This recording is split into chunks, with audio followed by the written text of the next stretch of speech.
The notification popped up on your phone, a lightning bolt of fear on an otherwise ordinary Tuesday afternoon. Breaking shooter at Evergreen High School. Your heart probably did that thing where it drops into your stomach. You scrolled, and there it was, a chaotic jumble of posts. Tweets with shaky videos of students running, though you couldn't quite make out the school's sign.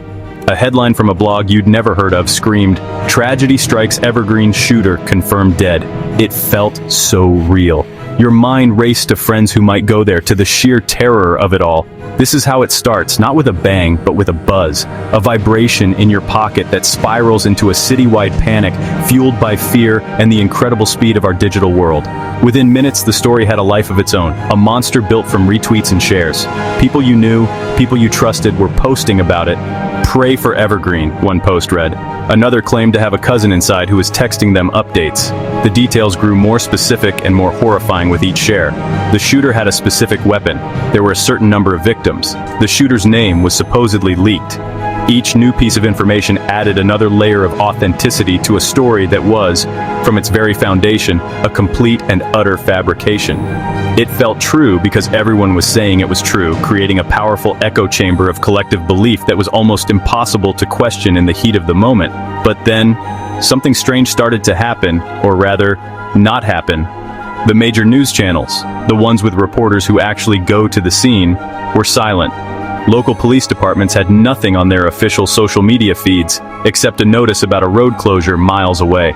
The story of the Evergreen High shooting existed only in the ecosystem of social media, a ghost haunting the servers of Twitter and TikTok. The terrifying narrative that had gripped thousands was built on nothing more than digital air. The shaky video was from a different event years ago. The blog post was from a site known for creating sensational fake stories to generate clicks and ad revenue. The tragedy was not real, but the fear it created certainly was. The entire event, from the first alarming notification to the slow dawning realization that it was all a hoax, probably took less than an hour. But in that hour, a powerful lesson unfolded. The story of the tragic end at Evergreen High was never about a real school or a real shooter. It was about us. It was about our readiness to believe what we see on our screens, especially when it taps into our deepest fears. It revealed how easily a lie can put on the costume of truth and run a marathon before the real story has even had a chance to tie its shoes. This phantom event serves as a stark and necessary reminder of the world we navigate every single day, a world where information and misinformation are locked in a constant, confusing battle for our attention. So how does a complete fabrication like the Evergreen High story catch fire so quickly?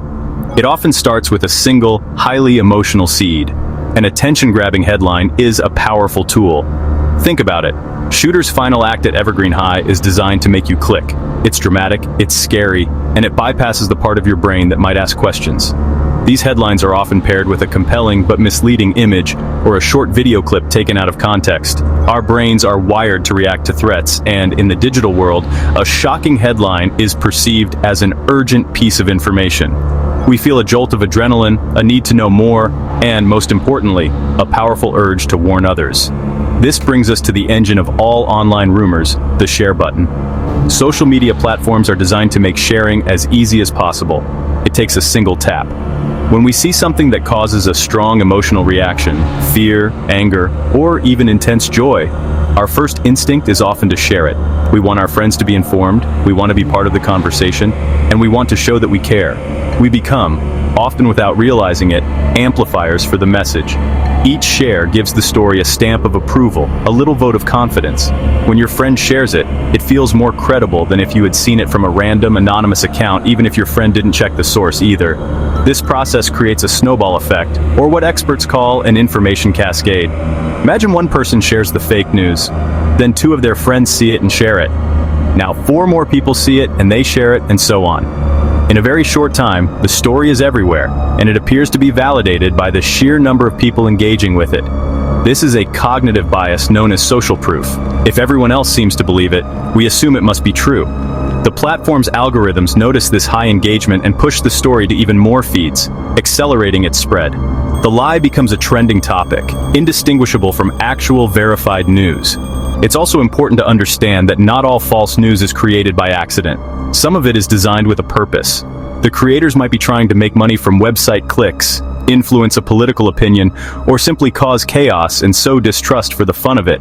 They have become experts at mimicking the look and feel of real news sources, using official-looking logos or web addresses that are just one letter off from a legitimate news organization. They know that in the fast-paced scroll of a social media feed, most people won't take the extra 5 seconds to notice the small details that give the lie away. They are counting on our impulse to react first and think second. The good news is that you are not powerless against this flood of misinformation. You have the ability to stop a lie in its tracks, and it starts with developing a healthy dose of skepticism. The first and most important tool in your fact-checking toolkit is the simple question: where did this come from? Before you even consider sharing something, take a moment to investigate the source. Is it a well-known, reputable news organization, like the Associated Press, Reuters, or your local major news station? Or is it a website you've never heard of called TruePatriotNewsToday.info?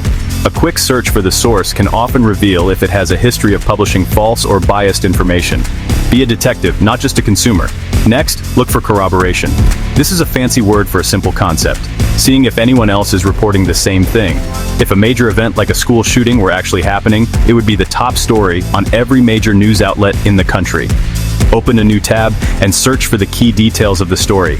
If the only places you see the information are on other social media posts or obscure blogs, that is a massive red flag. Real news is confirmed by multiple independent sources. If only one source is screaming about it, you should be extremely suspicious. This lateral reading technique, leaving the story to check other sources, is one of the most effective ways to spot a fabrication. Pay close attention to the details of the post itself. Fake news stories are often riddled with clues. Look for spelling and grammar mistakes, as professional news organizations have editors who catch those things.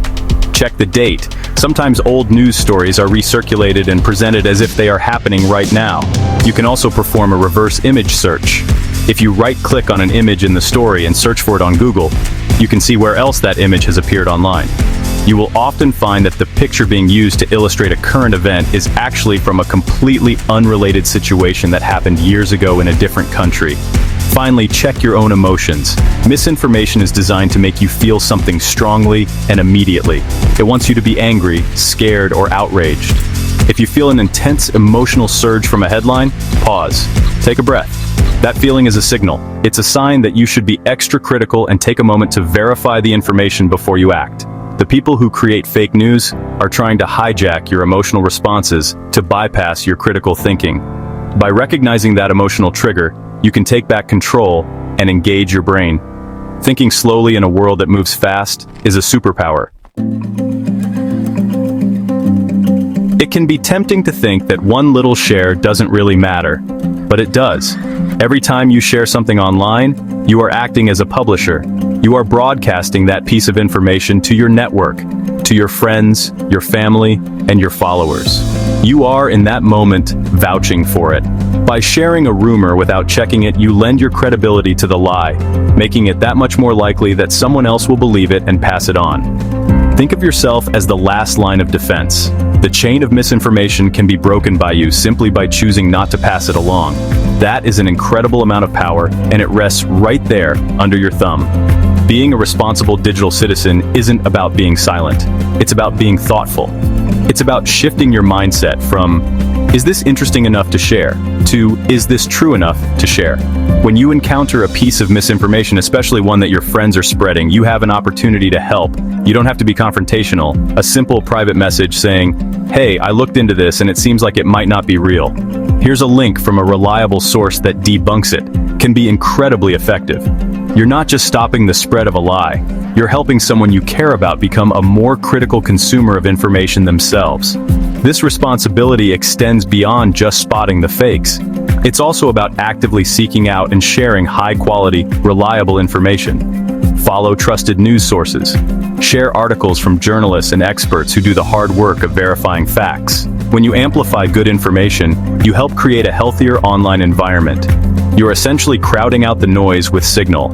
Your social media feed can be a place where people learn interesting, true things, but that only happens if you make a conscious choice to curate it that way.